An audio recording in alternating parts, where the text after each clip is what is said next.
ఏమి చేయాలో అర్థం కావట్లేదు ఈ సెట్ కావడానికి. ఒకటే చేత్తో ఏం చేయగలిగిద్దండి పాపం. అలాంటి కండిషన్లో బాధపడుతున్నప్పుడు ప్రభు ఆమెను స్వస్థపరిస్తే మళ్ళీ తెల్లారి కూడా వచ్చిందండి. చక్కగా తయారై మంచిగా వచ్చి తన టెస్ట్ మని చెప్పింది. ఏమనంటే నిన్న స్వస్థత పొందింది, ఈరోజు ఉదయం ఇల్లు పనంతా చేసుకుందట, పిల్లలకి వంట చేసి పెట్టిందట, మరీ ముఖ్యంగా గేదె పాలు పిండిందట. అంటే దైవిక స్వస్థత ఎంత గొప్పదో మీరు ఆలోచించండి. అంటే యేసు నిన్ను తాకుతున్నాడు. అంటే యేసు తాకితే సృష్టికర్త కదా, నీ బోన్ ఎక్కడ ఉండాలో, ఈ హెడ్లో ఈ బ్రెయిన్లో ఎన్ని నరాలు ఉండాలో ఫిక్స్ చేశాడు ఆయన. ఈ నరాలు ఇక్కడెక్కడ ఉన్న అన్ని, నీ కిడ్నీస్ ఎట్లుండాలి, నీ హార్ట్ అంతా ఫిక్సింగ్ చేసినాడు. క్రియేటర్ కదా ఆయన.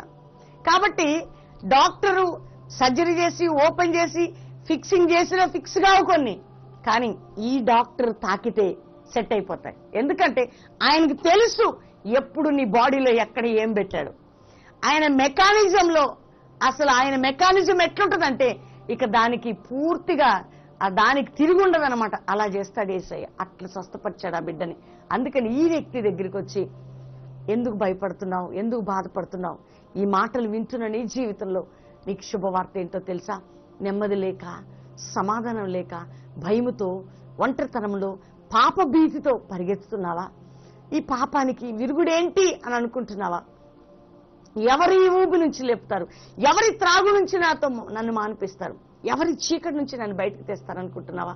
పేతురు అన్నట్లు ఈరోజు మాలో నుంచి పరిశుద్ధ ఆత్మదేవుడు అంటున్నాడు, నిన్ను స్వస్థపరుస్తున్నాడు, లే అన్నాడు. అంతే.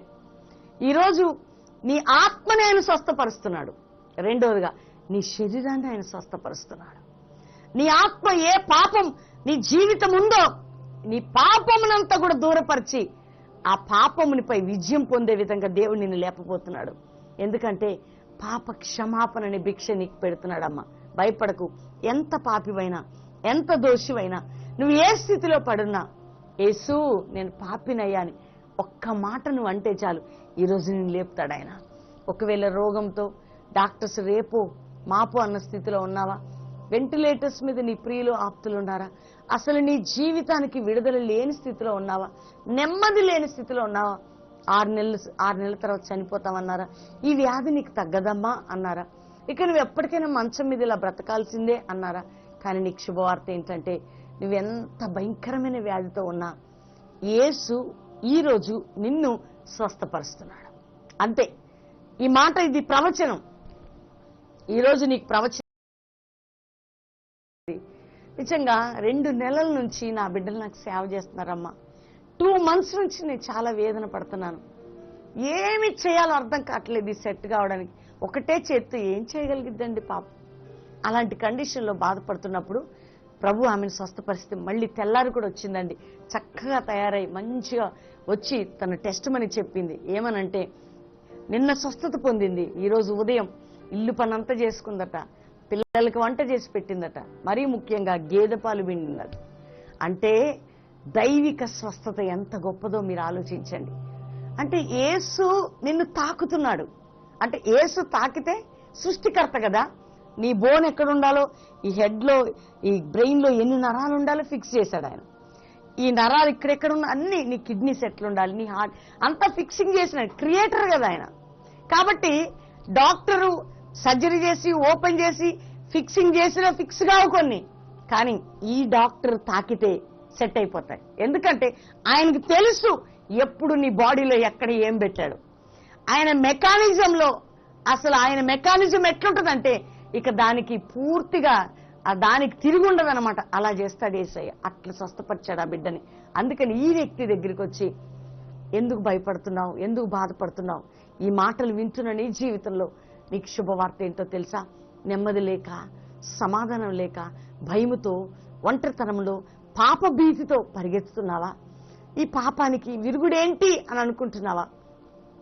ఎవరి ఊబి నుంచి లేపుతారు, ఎవరి త్రాగు నుంచి నన్ను మానిపిస్తారు, ఎవరి చీకటి నుంచి నన్ను బయటకు తెస్తారనుకుంటున్నావా? పేతురు అన్నట్లు ఈరోజు మాలో నుంచి పరిశుద్ధ ఆత్మదేవుడు అంటున్నాడు, నిన్ను స్వస్థపరుస్తున్నాడు, లే అన్నాడు. అంతే. ఈరోజు నీ ఆత్మని ఆయన స్వస్థపరుస్తున్నాడు. రెండవదిగా నీ శరీరాన్ని ఆయన స్వస్థపరుస్తున్నాడు. నీ ఆత్మ ఏ పాపం నీ జీవితం ఉందో నీ పాపమునంతా కూడా దూరపరిచి ఆ పాపమునిపై విజయం పొందే విధంగా దేవుడు నిన్ను లేపబోతున్నాడు. ఎందుకంటే పాప క్షమాపణ అనే భిక్ష నీకు పెడుతున్నాడమ్మా. భయపడకు. ఎంత పాపివైనా, ఎంత దోషివైనా, నువ్వు ఏ స్థితిలో పడున్నా, యేసు నేను పాపినయ్యా అని ఒక్క మాట నువ్వు అంటే చాలు, ఈరోజు నేను లేపుతాడు ఆయన. ఒకవేళ రోగంతో డాక్టర్స్ రేపో మాపో అన్న స్థితిలో ఉన్నావా? వెంటిలేటర్స్ మీద నీ ప్రియులు ఆప్తులు ఉన్నారా? అసలు నీ జీవితానికి విడుదల లేని స్థితిలో ఉన్నావా? నెమ్మది లేని స్థితిలో ఉన్నావా? 6 నెలల తర్వాత చనిపోతామన్నారా? ఈ వ్యాధి నీకు తగ్గదమ్మా అన్నారా? ఇక నువ్వు ఎప్పటికైనా మంచం మీద ఇలా బ్రతకాల్సిందే అన్నారా? కానీ నీకు శుభవార్త ఏంటంటే, నువ్వెంత భయంకరమైన వ్యాధితో ఉన్నా యేసు ఈరోజు నిన్ను స్వస్థపరుస్తున్నాడు. అంతే. ఈ మాట, ఇది ప్రవచనం. ఈరోజు నీకు ప్రవచనం ఏంటంటే, యేసు నీ పాపాలు క్షమించి నీ ఆత్మని రక్షించి నీ ఆత్మను స్వస్థపరుస్తాడు. రెండవదిగా, నువ్వెంత ఏ రోగముతో ఉన్నా యేసు నిన్ను స్వస్థపరుస్తున్నాడు. నీ పరుపు నువ్వే పరుచుకో. అంటే ఇంతవరకు ఒక బెడ్షీట్ కూడా ఎత్తలేని స్థితి ఆయన. అంటే ఆయన లేచాడట, ఆయన పరుపు ఆయన పరుచుకుంటున్నాడు. ఆయన పరిగెత్తుంటే ఊరు చుట్టూ 2 ఊర్లో ఉన్న వారందరూ కూడా ఏం చేస్తున్నారంటే అట్లా ఆశ్చర్యపడి యేసు ప్రభు తట్టు తిరిగారు. ఈరోజు నీ జీవితంలో జరిగే కార్యాన్ని బట్టి అనేకులు యేసు తట్టు తిరగబోతున్నారు. అనేకులు యేసు యొక్క కార్యాన్ని నీ ద్వారా చూడబోతున్నారు. అరే, చచ్చిపోతాడన్నాడు, బ్రతికాడే. అయ్యో, ఇంత పాపి మారిపోయాడే. వీడు ఎప్పుడు చూసిన రోడ్డు మీద ఉండేవాడు ఇలా మారిపోయాడా? ఈ సహోదరుడు ఇలా తిరిగేవాడు ఇలా మారిపోయాడా? ఎవరు మార్చారు? ఆయన వాక్కు నిన్ను మార్చింది. ఎవరు మారుస్తారు నిన్ను? ఆయన వాక్కు. నిన్ను చూసిన వారందరూ నిన్ను వెంబడించబోతున్నారు. ఎందుకంటే నీలో ఉన్న దేవుని వెంబడించబోతున్నారు. ఇదండి ఒక అద్భుతం. దేవుడు ఎందుకు చేస్తాడో తెలుసా? నువ్వు అనుకుంటుండొచ్చు, స్వస్థతలు లేవు, అద్భుతాలు లేవు. స్వస్థతలు అద్భుతాల మీద బేస్ చేయడం కాదు, కానీ పాప క్షమాపణ, ఒక వ్యక్తికి రక్షణతో పాటు యేసుక్రీస్తు స్వస్థత ఎందుకు చేశాడంటే 10 మందిని ఆకర్షించుకోవడానికి, ఆయన ఉనికిని చాటడానికి ఒక స్వస్థత చేస్తాడు. ఇప్పుడు చూడండి, 8 years నుండి ఉన్న వ్యక్తి ఎంతమంది వచ్చినా లేవాల, పేతురు రాగానే లేచిపోయాడు. అప్పుడు ఏం చేస్తారు? పేతురు ఏం చెప్పినా వింటారు వాళ్ళు. మీకు అర్థమవుతుందా? కొంతమంది ఆయన స్వస్థతలు లేవండి, అప్పుడే ఆగిపోయాయి. మరి ఎట్లా? పేతురు చేయలేదా? అపోస్తలుడైన పౌలు చేయలేదా? అపోస్తలులు చేయలేదా? యేసుక్రీస్తు చేయలేదా? పాత నిబంధన గ్రంథంలో కాదు, కొత్త నిబంధనలో ఉంది స్వస్థత. పాత నిబంధన లేదు, కొత్త నిబంధనలో లేదని అనొద్దు. ఎందుకు అంటే క్రీస్తు శిష్యులు యేసుక్రీస్తు పద్ధతి పాటించారండి. ఒక అద్భుతం చేస్తే ఇప్పుడు వాళ్ళు ఏం చేస్తున్నారు?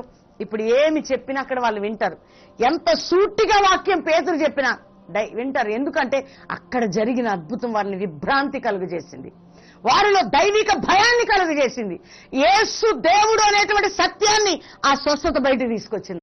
అంతే. ఇప్పుడు యేసు ఎవరో, యేసులో ఉన్న గొప్పతనం ఏంటో, ఆయన ఎటువంటి రక్షకుడో ఆ సువార్త ప్రకటిస్తే ప్రజలు వింటారు. అందుకని ఒక అద్భుతాన్ని యేసయ్య చేస్తాడు. అదేవిధంగా నీ జీవితంలో ఎటువంటి గమ్యం లేక తిరుగుతున్నావేమో, పాప బ్రతుకుతున్నావేమో, నిన్ను ఆత్మీకంగా బాగు చేసి, నిన్ను రక్షించి, శారీరకంగా నేను స్వస్థపరిచి, నీ పట్టణంలో, నేను గ్రామంలో అనేకుల్ని నీ ద్వారా యేసుని ఎరిగే విధంగా ప్రభు చేయబోతున్నాడు. ఈ అద్భుతాన్ని బట్టి అనేకులు నిన్ను చూసి క్రీస్తుని వెంబడించబోతున్నారు.